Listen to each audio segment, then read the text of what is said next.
도요토미 히데요시는 1592년 해외 무역의 확장과 다이묘들의 권력 약화를 위하여 조선과 명나라에 출병한다. 우지강 연안의 낮은 구릉인 시즈키산에 자신의 거처로 후시미성을 짓는다.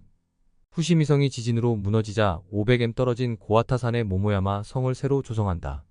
전황의 교착 속에 히데요시는 1598년 모모야마 성에서 이슬처럼 사라진다. 패성 이후 성곽 일대는 꽃밭으로 개간되어 모모야마라 불리며 모모야마 성과 모모야마 문화 등의 말이 파생된다. 도쿠가와 이에야스는 도요토미 가문의 무장들을 포섭하여 자신의 천하를 도모하기 시작한다.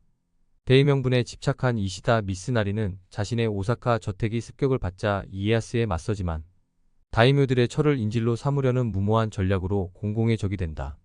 1600년 9월 15일 패권을 둘러싼 세키가하라 전투가 시작된다. 이시다 미스나리의 서군이 초반에 전세를 유리하게 이끌자 초조해진 이에야스는 내통한 고바야카와 히데아키에게 사자를 보내 공격 명령을 내린다. 서군에게 유리하게 흘러가는 전황의 배신을 주저하던 히데아키는 이에야스의 위협에 공격을 감행한다. 와키자카 야스하루와 아카자 나오야스 등 서군의 여러 장수들까지 히데아키 부대의 움직임에 동조하자 서군은 괴멸된다. 고바야카와 히데아키가 배신한 이유는 여러 복잡한 정치적 계산이 깔려 있다. 히데아키는 막대한 보상을 약속받자 이에야스의 강력한 군사력과 정치적 영향력에 굴복한다. 실제로 히데아키는 전후의 농공행상에서 서군 우키타 히데이의 영지인 비젠과 미마사카를 하사받아 오카야마의 번주에 오른다.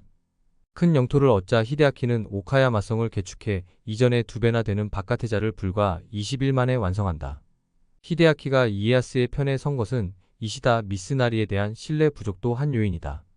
행주산성 전투에서 무능한 모습으로 전멸당한 미스나리와 달리 히데아키는 울산성 전투에서 가토 기요마사를 구하는 등 무공을 올린 바 있다.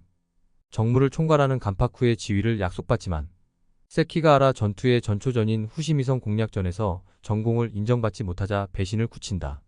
세키가하라의 승리에도 불구하고 히데아키는 배신자로 낙인 찍혀 불과 2년 뒤인 1602년 21세에 요절한다.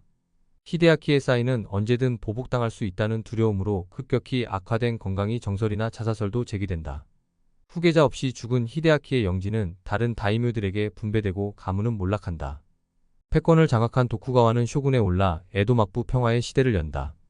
에도 막부는 오사카 전투에서 히데요리를 중심으로 한 도요토미 가문의 잔존 세력을 제거하여 대망의 천하통일을 이룬다.